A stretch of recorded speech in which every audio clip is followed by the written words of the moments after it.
آیا زنها در اون زمان چه حقها داشتند؟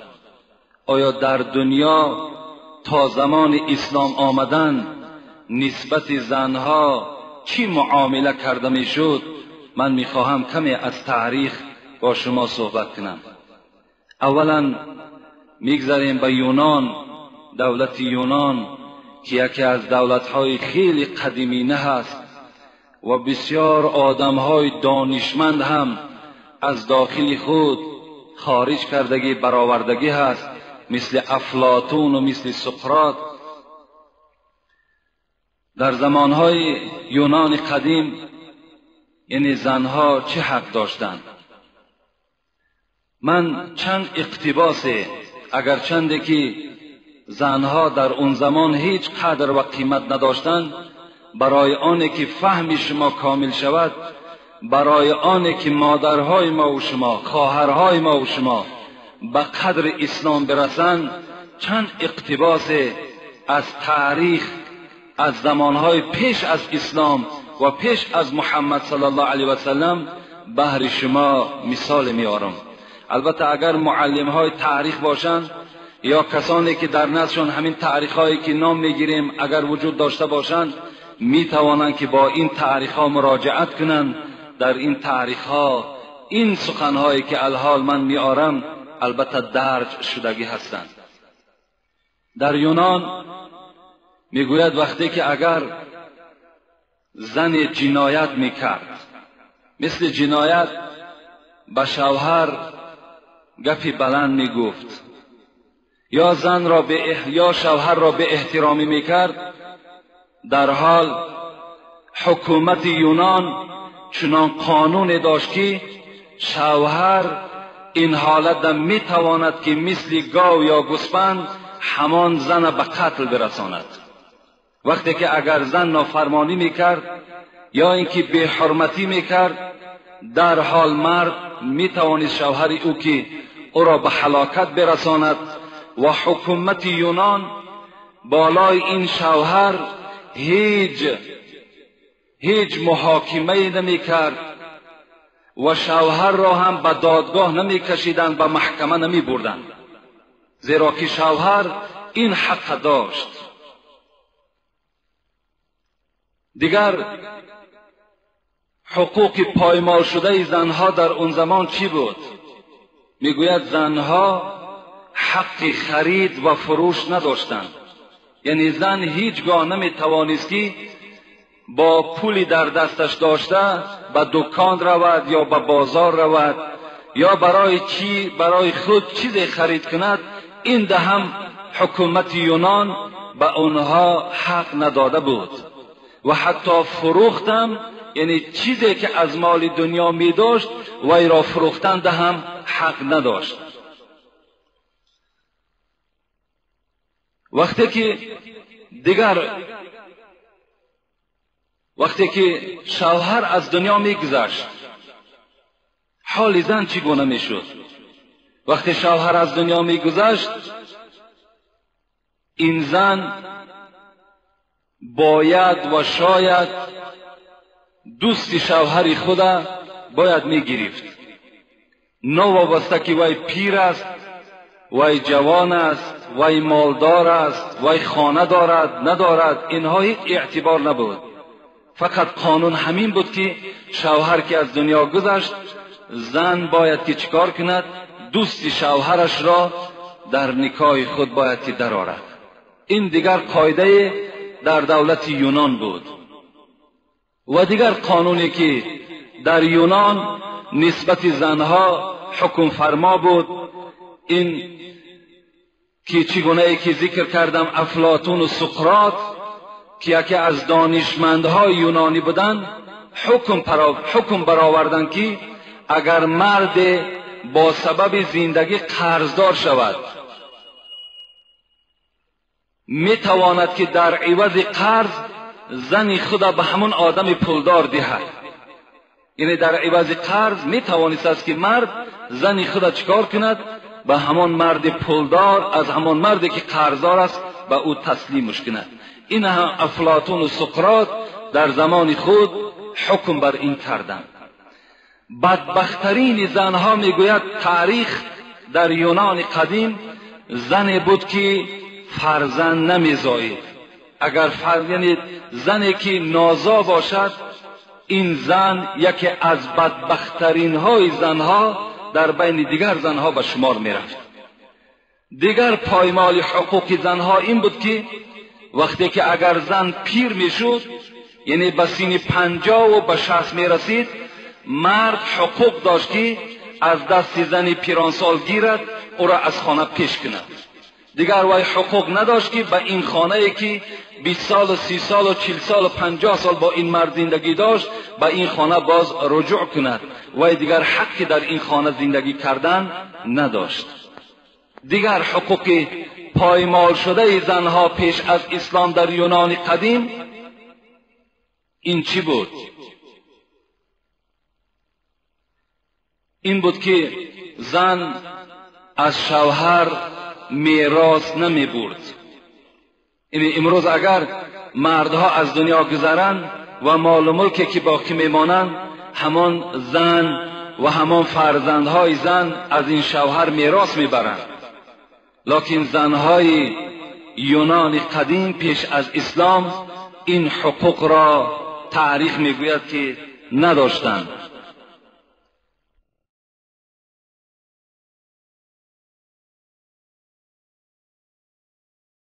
این در یونان قدیم بود.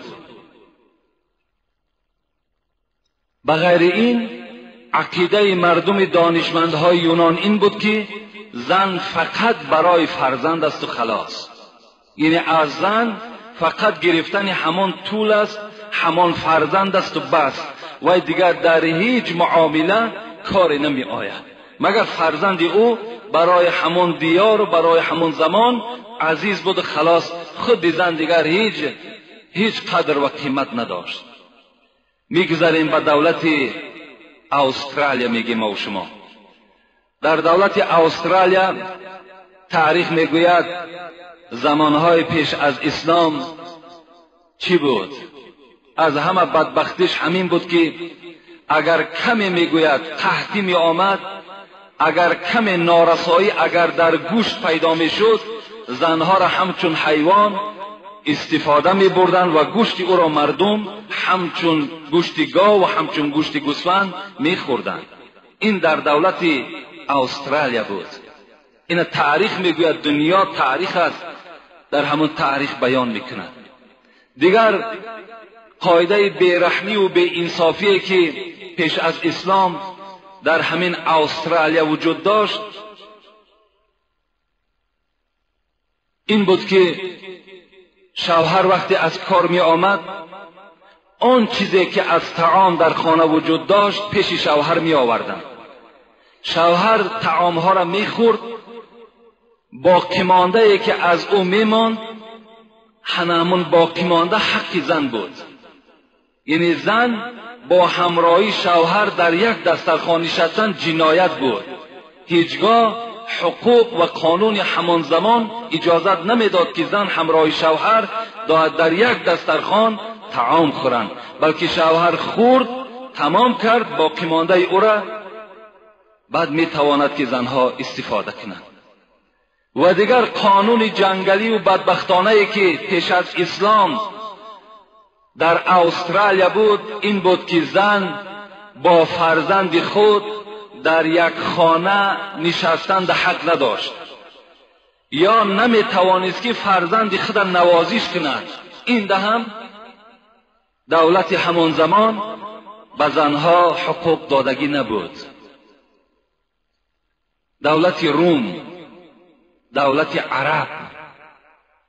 عربی که از بین آنها این آفتاب تابان برآمد و دنیا را روشن کرد، در دولت عرب چگونه معامله نسبت زنها وجود داشت؟ از همه بدبختتر، از همه زیشتر، از همه بدتر تاریخ دوره جاهلیت عرب هاست. میگوید در دولت عرب ها پیش از آنی که دولت عرب ها را برای شما بیان کنم، میخواهم از دوره های زردشتم به شما بیان کنم. زردشتی که دعوای پیغمبری دارد و یک کتاب دارد به نام اوستا. امروزها شاید که ما و شما از زبان بعض شخصیت ها میشنویم که کتاب مقدس اوستا میگویند. آیا این کتاب مقدس اوستا تا چه اندازه مقدس است؟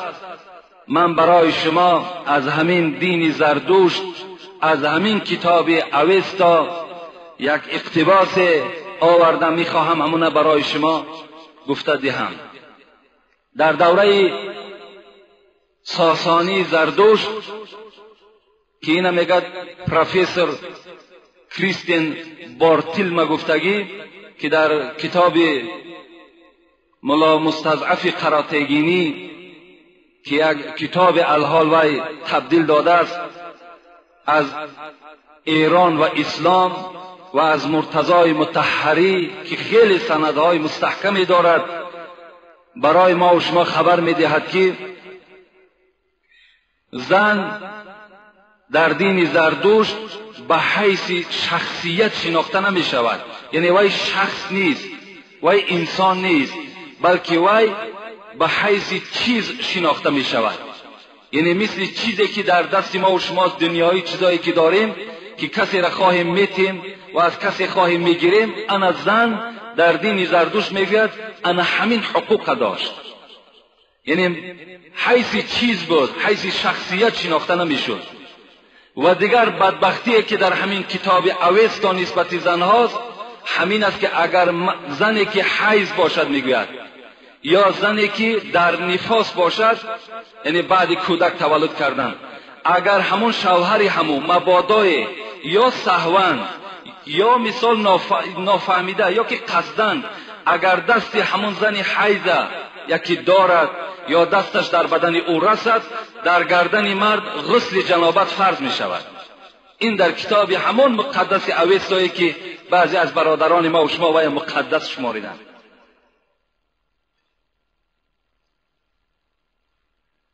و دیگر مسئله های درشت در این دین زردشت و در این کتاب اوستا موجود است که در کتاب اوستا آب، خاک، آتش، اینها خیلی چیزهای مقدسی هستند. حتی همین زردشت گفته بود است که من در آسمان دوم وقتی برآمدم یک گروه دوزخیان دیدم. وقتی پرسیدم که اینها به سبب چی دوزخی شدند، گویا که خداوند به زردشت گفته باشد که اینها به آب گرم آبازی کردن، غسل کردن، از این خاطر اینها دوزخی شدند.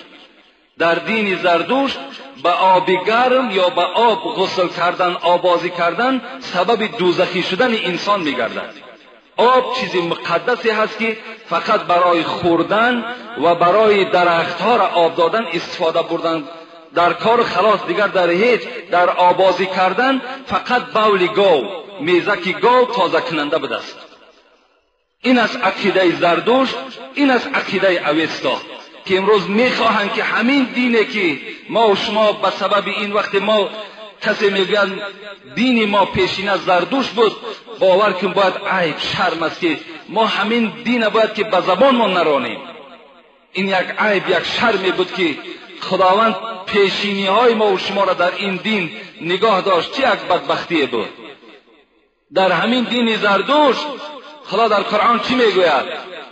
میگوید ولا تنكحوا ما نكح آباؤكم إلا ما قد سلف إنه كان فاحشة ومقتا وساء سبيلا. بین خداوند میگوید ولا تنكحوا ما نكح آباؤكم. خدا میگوید که ای بندگان خدا، شما نکاح نکنید آن زنهایی را که در نکاح پدر شما بودند. یعنی با مادرهای خود نکاح نکنید. الا ما قد سلف، مگر این که در دوره‌های جاهلیت خدا میگوید وقتی که اگر پدر از دنیا میگذشت یا پدر اگر زنی خود طلاق میداد، فرزند او این مادر را نکاح کرده میگرفت. خدا همین یادآور میکند ولا تنکحوا ما نکح آباؤکم من النساء. از اون زنهایی که پدرهای شما اونها را نکاح کرده گرفتن، اونها را شما دیگر حق ندارین گرفتنده. این چی کاری زیست از خدا میگد؟ این چی کاری بد است؟ متاسفانه در دین زردشت در کتاب اوستا اجازت است که انسان مادری خود در نکاح درآورد. این کتاب است، در دست ماست کتاب، این هوایی نیست. حتی زردشت گفته است اگر کسی گفته است مادری خود در نکاح می درآورد یا خواهر و اپی خود در نکاح می درآورد، چه گناه کبیره که کند خدا را می بخشد. این است عقیده اوستا. خدا یادآور می شود الا ما قد سلف گذشته، مگر آن گذشتگان این کار زشت برای خود روا دیدن کردند. شما ای بندگان من امروز که به نعمت اسلام مشرف شدید این عمل را نکنید که این عمل زشت است و بد است و ناخوب است.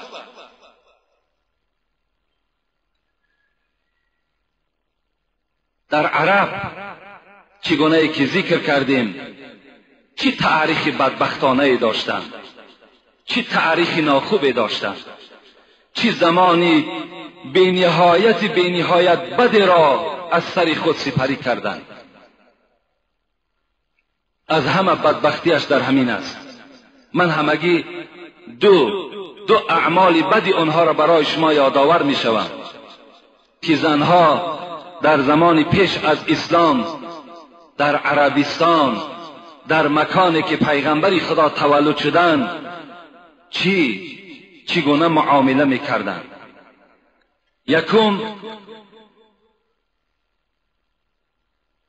خدا در قرآن می گوید اعوذ بالله من الشیطان الرجیم بسم الله الرحمن الرحیم وإذا بشر أحدهم بالأنثى ظل وجهه مسودا وهو كظيم يتورى من القوم من سوء ما بشر به إلا أن يمسكه على هون أم يدسه في التراب ألا ساء ما يحكمون. صدق الله العظیم. خداوند از زمان جاهلیت عرب یادآور می شود به ما و شما. خداوند می گوید هر وقتایی که به اینها مژده تولد دختر داده می شد، یعنی می گفتند که ای برادر در خانه تو دختر تولد شد، اذا بشر احدهم بالانثى، انثى گفته همون دختر را می گوید. خدا می گوید وقتی که به اینها خبر داده می شد که در خانه تو دختر تولد شد، ظل وجهه مسودا، خدا می گوید در حال چهره این مرد سیاه می شد و هو کظیم، و چنان غضبناک می شد، چنان غضبناک می شد و چنان چهره وی سیاه می شد از شنیدن مژده‌ای که در خانه تو دختر تولد شد. یتورا من القوم من سوء ما بشر به. خدا چی میگوید؟ میگوید که این مرد وقتی که در خانه اش دختر که تولد میشد در حال از قوم رو میگردانید، پشت میگردانید، در بین مردها دیگر خودم مرد گفتن نمیتوانید از ننگ و از ناموس و از این کاری که در خانه او پیدا شده است. ایمسکه علی هون، خدا در دوام آیت میگوید او یدسه فی التراب. خدا میگوید که این مرد در خیال خود چی میگذرانید؟ میگفت که یا با این ننگ یا با این بیقدری در بین مردم روز میگذرانم، او یدسه فی التراب، یا اینکه این دختر باید من زنده به زنده باید در گور جا کنم. الا ساء ما یحکمون. خداوند چی میگوید؟ میگوید چه حکم ناخوب کردن، چه حکم زشت را در بین خود روا دیدن این مردم عرب. الا ساء ما یحکمون. این آیت دلالت بر این میکند که دوره های جاهلیت عرب پیش از آمدن پیغمبری خدا نسبت زنها این معامله را روا می دیدند که اول به پیدا شدن دختر، به تولد شدن دختر در خانه چی غم و دقت، چی مصیبت در اون خاندان پیدا می شد و این مرد به نهایت به قدرترین مرد در بین همه مردها به شمار می رفت و باید که چیکار میکرد؟ باید که این دختر را میگرفت، چه در حالت نوتولدی یا اگر کمی او را تربیه میکرد به 3 ساله و 4 ساله میرسانید، برده یا در چاه میپرتافت یا در گور و زنده به زنده گور میکرد. این خداوند در قرآن برای ما و شما حکایت کرده ایستاده است. از این خاطر هم اگر نظر کنیم در سوره تکویر پاره 30 از قرآن آیت 8 و 9 از او خدا چی میگوید؟ و اذا الموعودة سئلت بأی ذنب قتلت. خداوند در روز قیامت از این ظالم ها، از این بدبختانی که در دوره جاهلیت فرزندهای خود زنده به زنده برده در گورها جا کردند، از اینها نه، خدا میگه و اذا الموعودة سئلت، من از این طفل میپرسم، از این طفلی که 3 سال و 4 سال، یعنی وقتی که وی یک دوسترویک است، وقتی که وی محتاج نوازش است، محتاج دوستی است، در همین زمان وقتی که او را برده زنده به زنده این عربهای جاهل وقتی در گور جا کردن، من از اینها میپرسم. چی میپرسم؟ بأی ذنب قتلت. ای دخترک، این پدر ظالمی تو برای چی تو را قتل کرد؟ من همین سوال از این کودک ها، از این جوان دخترها پرسان میکنم. قیس ابن عاصم در تفسیر ابن کثیر در همین آیه و اذا الموعودة سئلت در تفسیر همین چی میگوید؟ میگوید من بار نزد پیغمبر آمدم، بار نزد پیغمبر آمدم و به او شکایت کردم ای پیغمبری خدا، من قیس ابن عاصم هستم، من به اسلام مشرف شدم، لکن در دوره جاهلیت 13 دختری خود را به دست خود در گور زنده به زنده جا کردم. ای پیغمبری خدا، حکم اسلام بالای من چی هست؟ پیغمبری خدا گفتند، رفته گفت چند غلام آزاد کن، در هر سری این دختری که تو زنده به زنده گراندی، در سری هر کدام این یک غلام را آزاد کن. قیس ابن عاصم گشته گفتن پیغمبری خدا من اشتری زیاد دارم. رسول اکرم گفتند مادام اشتری زیاد داشته باشی، سر هر یک فرزندی که تو به قتل رسانیدی قربانی کن. و خداوند به حرمت این کلمه لا اله الا الله محمد رسول الله که تو اظهار کردی، خداوند گناههای جاهلیت تو را میبخشد. سعسعه هم که در تفهیم القرآن ابو اعلای مودودی در تفسیر همین سوره، در تفسیر همین آیت که پدر یکی از شاعرهای خیلی مشهور عرب بود، سعسعه، نزد پیغمبر آمدم و گفتم ای پیغمبری خدا، من در دوره های جاهلیت نگذاشتم که 360 دختر محله ما را زنده به زنده برده در گور جا کنند. وقتی پدر و مادر او اراده میکردن که این دختر را برده در گور زنده به زنده جا کنند، من از جانب هر فرزند اونها 2 اشتر میدادم تا که اون دختر را به وایه برسانم. پیغمبری خدا، آیا اجر من، ثواب من چی هست؟ پیغمبر گفتند همین اسلامی که تو مشرف شدی، انا همین اجر همان دوره جاهلیتی تو هست، همین اجر همونی است که تو این 360 دختر در سبب شدی و اونها را زنده به زنده در گور جار نکرده. این گونه قصه های از دوره های جاهلیت پیغمبر بهر ما و شما آمدگی هست. حتی من برای شما میخواهم برای آنی که شما باوری کامل حاصل کنین که هر یک سخنی که من بهر شما خبر میدهم از کتابهای معتبر هستند و همه اینها سندهای قوی دارند، سندهای ضعیف ندارند، تا که فهم شما زیاد شود، تا که مادرها و خواهرای ما با قدر این اسلام عزیز برسند که از آمدن اسلام، از قدوم اسلام، از قدوم پیغمبری خدا، چه دهیه کلبی در زمان پیغمبری خدا حیات به سر می برد. میگوید 60 سال حیات خود دهیه کلبی در کفر گذرانیدگی بود و پادشاهی را هم به عهده داشت. 700 نفر، صاحب درة الناصحین میگوید 700 نفر میگوید از اولادهای پیغمبر خیش قومیتش در زیر دست همین دهیه کلبی کار میکردند، روز به سر میبردند. پیغمبر خدا دائم دعا میکرد پروردگارا دهیه کلبی را به اسلام مشرف گردان. چگونه یک پیغمبر در حق عمر و در حق ابو جهل دعا کرده بود که خدایا به یکی از اینها اسلام را مشرف گردان که اینها خیلی نفوذ کلان داشتند در مکه مکرمه و خداوند عمر را به اسلام مشرف گردانید.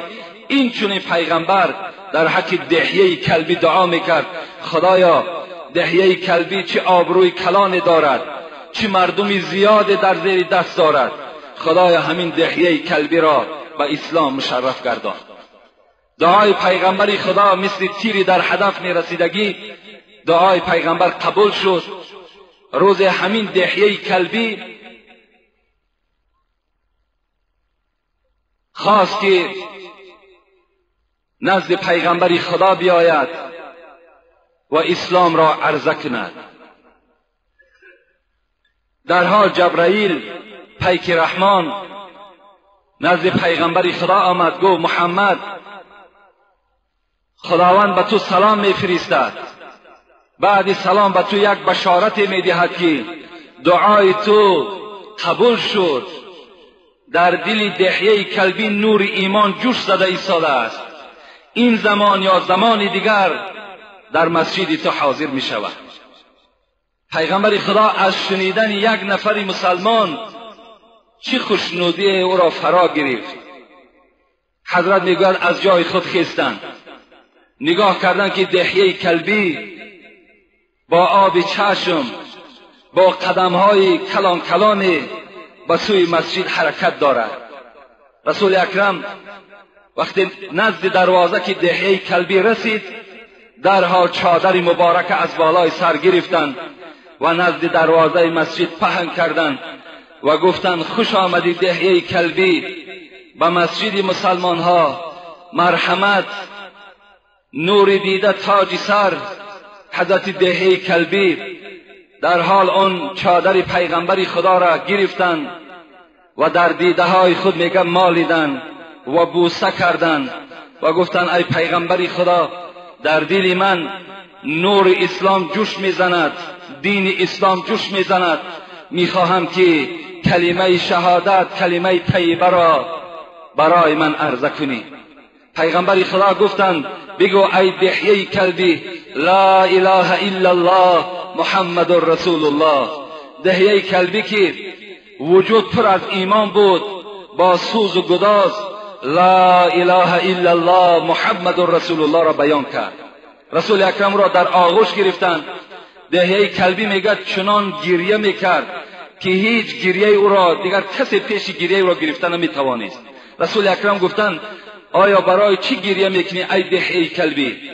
گفتند ای پیغمبر خدا من 60 سال حیات خدا در جاهلیت گذرانیدگی هستم و من زنهای زیاد داشتم و از این زنهای من دخترهای زیاد تولد شده است. از این دخترهای زیاد قریب 70 تای او را خود به دست خود من زنده به گور کردگی هستم. ای پیغمبر خدا حال من در قیامت چی می شود؟ از خدای خود بپرس اگر اجازت دهد من راضی هستم که خودم را به دست خودم قتل کنم و اگر خداوند رخصت دهد من تمام مال و ملکی که دارم همه اون در راه خدا خیر و احسان میکنم تا که از این گناهی من خدای مهربان گذر کنه.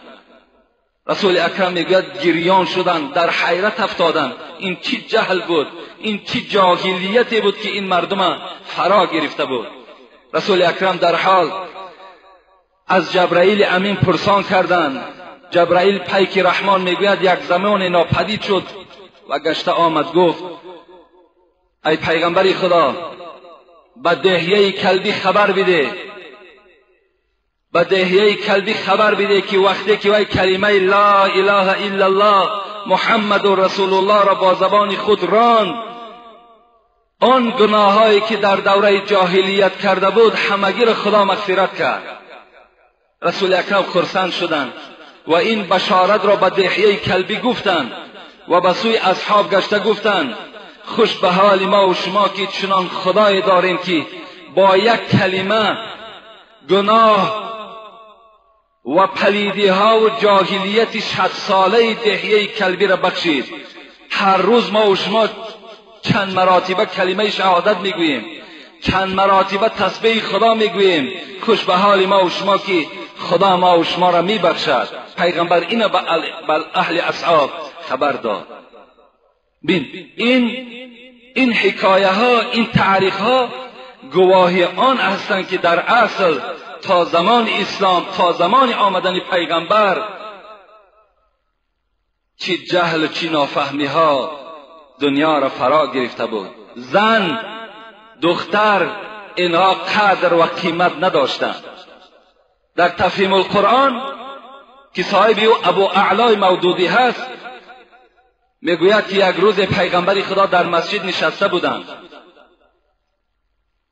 در مسجد نشسته بودند، به ناگاه یک مرد از همون زمانهای جاهلیت پیش از اسلامی نزد پیغمبر آمدند و گفتند پیغمبر خدا یک سوال بر تو دارم.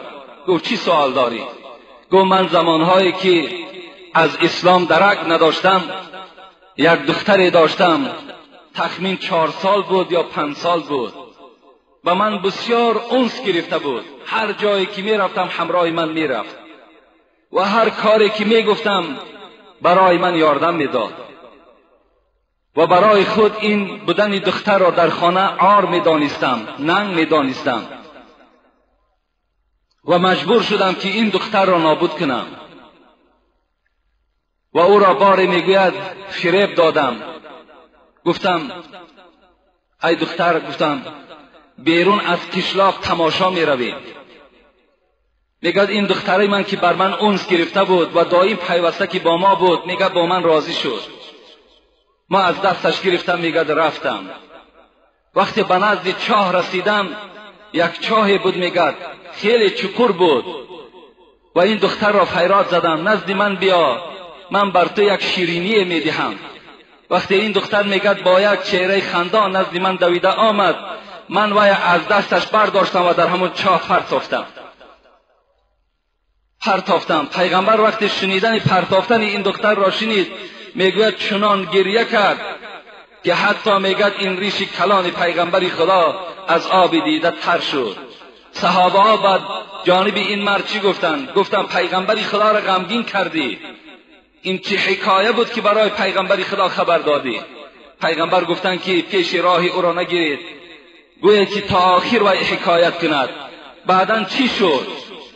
وقتی تو وی را در چاه پرتافتی، بعد چاه پرتافتن چه حالت رخ داد؟ این مرد گفت پیغمبر خدا فقط همین قدر شنیدم، پدرجان این چه حالت بود؟ پدرجان این چه حالت بود؟ این سخن از زبان همان دخترم شنیدم، دیگر چیزی از زبان اون نشنیدم. نمیدانم حالی وی دیگر چی شد. این کودک ها به ای ذنب قتلت، روز قیامت از همین پدرها و از همین مادرها میپرسیدند. حتی پیغمبر خدا میگوید چنگ در سینه های مادر میزد است و میگفت از بهر چی مرا قتل کردی؟ آیا من چی گناه داشتم در دنیا؟ این است زنهای دورهای پیش از اسلام، دورهای پیش از آنی که پیغمبر شما و شما مبعوثی به پیغمبری شدند. حال زنها چگونه بود؟ وقتی اسلام آمد نظر می اندازیم اسلام به زنها چی داد؟ خدا در قرآن می گوید اعوذ بالله من الشیطان الرجیم بسم الله الرحمن الرحیم و عاشرهن بالمعروف فإن كرهتموهن فعسى أن تكرهوا شيئا ويجعل الله فيه خيرا كثيرا. صدق الله العظیم. در قرآن یک سوره مخصوصی هست به نام نساء، به نام زنها. قریب 187 آیت است، 187 جمله هست که از تمام زندگی زنها خدای مهربان به ما و شما خبر میدهد. خدا در این آیت چی میگوید؟ ببینید قدر زنها را در اسلام. و عاشرهن بالمعروف، خطاب به همه ما و شما مردها میکند خدا.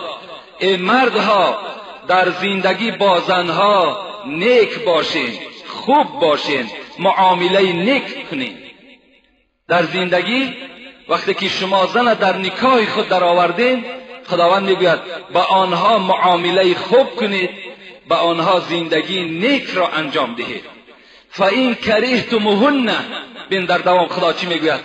اگر مبادایی که شما این زنها را دوست نداشتید، این زنها وقتی که برای شما پسند نباشد، ممکن از روی جمال، ممکن از روی خصلت، ممکن از روی رفتار اگر به شما معقول نباشند، فعسى ان تکرهوا شیئا و یجعل الله فیه خیرا کثیرا. ای بنده من خدا میگد هوشیار باش، اگرچه همین زن به تو معقول نیست، اگرچه شکل همین به تو معقول نیست، گفتارش به تو معقول نیست، شاید که در آن چیزی که خدا میگوید برای شما پسند نباشد، برای خدای شما پسند باشد. شاید که همین زنی که خوب صورت نیست، خوب رفتار نیست، شاید که همین زن برای شما فرزندهای بهترین تولد کند. شاید که تو این طلاق دهی، تو این از نزد خود دور کنی، یک زنی زیبا صورت بیاری، یک زنی زیبا رفتار بیاری، لکن ممکن که مثل این خدا میگوید با تو فرزندهای خوب تولد نکند. در آن چیزی که شما بد میبینین شاید خدای شما و نقص بیند. این خدای مهربان به سوی بندگان، به سوی مردها مراجعت دارد. پیغمبر خدا هم چی میگوید؟ لا یفرک مؤمن مؤمنة ان کره منها خلقا رضی منها آخره. این حدیث ابو داود است. پیغمبر خدا گفتند ای مردها، وقتی که از زنها شما اگر گفتاری ناخوب میشنوید، یا در معامله زندگیتان جنجال میکنید، یا اینکه یگان دشنام برای تو میدهد، یا اینکه از خانه قهر کرده میرود، لا یفرک، پیغمبر گفتند تو غمگین نشو، تو خشمگین نشو، در طلاق کردن شتاب نکن، رضی منها آخر، شاید که فعل دیگری زن تو را راضی کند. شاید که وای قهر کرد رفت، باز شما می توانید با طریق مصلحت، با طریق نصیحت او را به خانه خود بیارید و بعد این مصلحت ها و بعد این نصیحت ها باز فعل های پیدا کند که از این فعل هاش شما راضی شوید. این از توصیه خداوند، این از توصیه اسلام، این از توصیه پیغمبری خدا. حتی خداوند در سوره بقره به ما و شما میگه هن لباس لکم و انتم لباس لهن. من قدر زنها را بینید. خدا میگوید ای مردها آگاه باشین که زنها لباسی شما هستند و انتم لباس لهن، و شما لباس اونها هستید. چگونه که لباس به انسان یک آمیزش دارد، چگونه که مرد به لباس پیوستگی دارد، خدا میگوید که انا همین زنها لباس شما هستند و شما باشید لباس زنها هستید. این از قدر زن در اسلام. و اخذنا منکم میثاقا غلیظا، سوره نساء میگوید. و صاحب بالجنب، خدا میگوید با جنب خود، یعنی در پهلوی خود بودگی زن، مقصد از این زن است، با زنهای خود نیکویی کنید. سپارش های خداوند برای مردها این است که با زنها دغلانه زندگی نکنید، با زنها دغلانه رفتار نکنید، زنها را زیر لت و قب قرار ندهید، بلکه با آنها زندگی خوشبختانه را از سر گذرانید، آنها را دوست دارید، آنها را نوازش کنید. پیغمبر خدا میگوید بین دوره جاهلیت دخترها را زنده به زنده در گور می انداختند. وقتی پیغمبر خدا به دنیا آمدند چی گفتند؟ من کانت له انثى، اگر کدام مرد یا کدام زن صاحب دختر می شود، یعنی در خانه خبر میتن که ای فلانی آگاه باش که امروز زنی تو دختر تولد کرد، در این شنیدن دختر باید که مادر و پدر چنان خرسند شوند، زیرا که این بهترین نعمت از خدا در قرآن میگوید. بهترین نعمت بودن فرزند، چی فرزند دختر باشد چی بچه باشد، شما از مردم بی فرزند میفهمید. مرد و زنی که فرزند ندارند برای به دست آوردن فرزند تمام طبیب‌های روی دنیا را دور گشتند، با تمام مملکت‌ها قدم زدند تا که آنها فرزند بیابند. شما قدر این دختر و این بچه را از آنها پرسید، آنها برای شما بیان میکنند. با شنیدن دختر چگونه ای که امروز بعضی از جوانهای ما و شما غمگین میشوند. به خدا قسم تو در نزد خدا بدبخت میشوی، تو گناهگار میشوی. این نعمتی هست که خدا بهر تو داده است. پیغمبر گوش انداز چی میگوید؟ من کان له انثى، اگر کدام مردی که صاحب دختر شد، فلم یعدها ولم یهنها ولم یؤثر ولده علیها ادخله الله الجنه. این بشارت پیغمبر خداست. کدام مردی که صاحب دختر می شود و این دختر را پیغمبر خدا گفت زنده به زنده برده در گور نمی کند، یا این از روی که ننگ باشد عار باشد وی را به هلاکت نرساند، ولم یهنها، یا این که این دختر را در خانه تحقیر نکند، دائم لط و کوب نکند، ولم یؤثر ولده علیها. پیغمبر میگوید اگر بچه را از دخترش بالاتر نشمارد، ادخله الله الجنه، قسم به عظمتی خداوند که این مرد و این زن وارد جنت میشوند. در خانه اگر دختری تو برابر بچه تو اگر قدر داشته باشد، در بعضی خاندان دختر از بچه قدرش پست است. پیغمبر خدا گفت که اگر قدری وی در خانه ای که پست نباشد و وی را زنده به زنده گور نکنند، وی را در خانه تحقیر نکنند، این مرد و این زن وارد جنت می شوند. در دیگر حدیث پیغمبر خدا می گوید من عال جاریتین حتی تبلغا.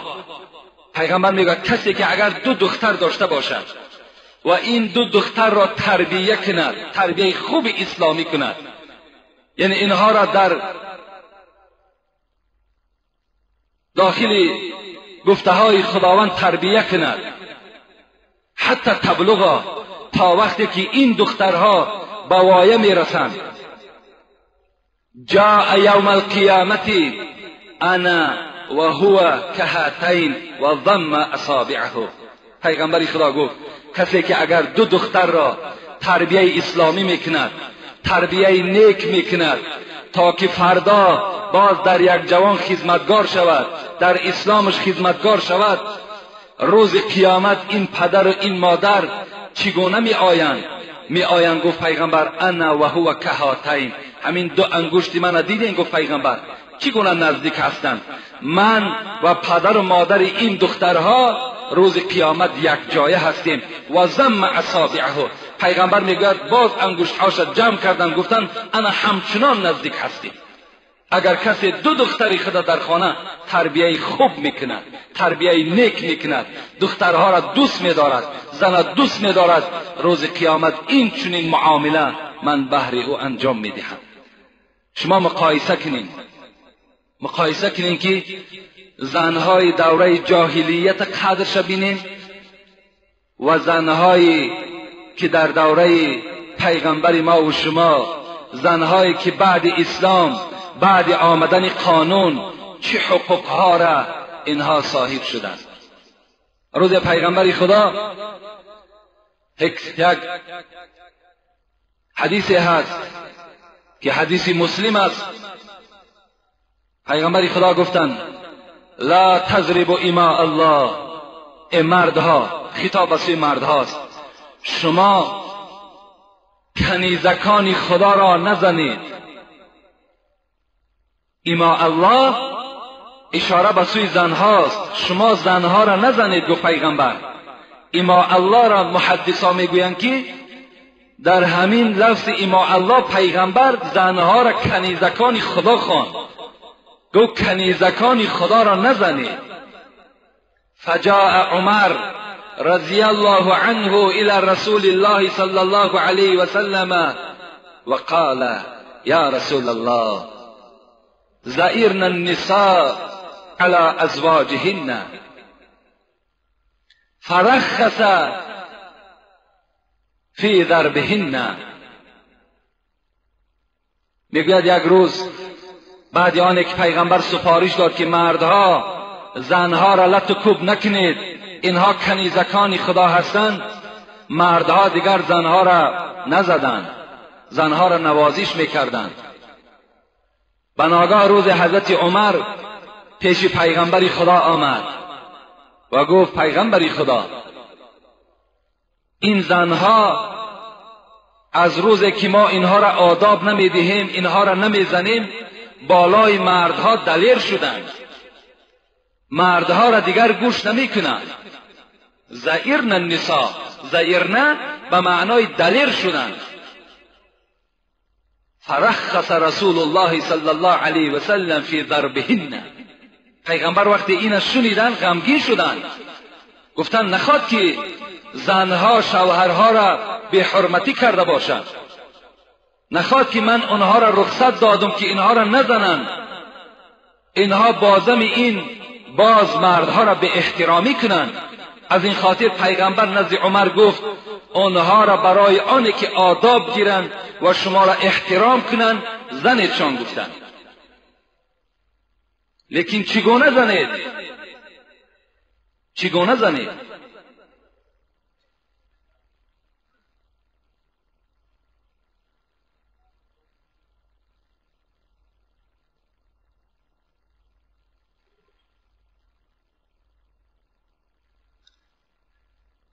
واضربوهن ضربا غیر مبرح. این دیگر حدیث است، این دوام این حدیث نیست. پیغمبر گفتند واضربوهن ضربا غیر مبرح.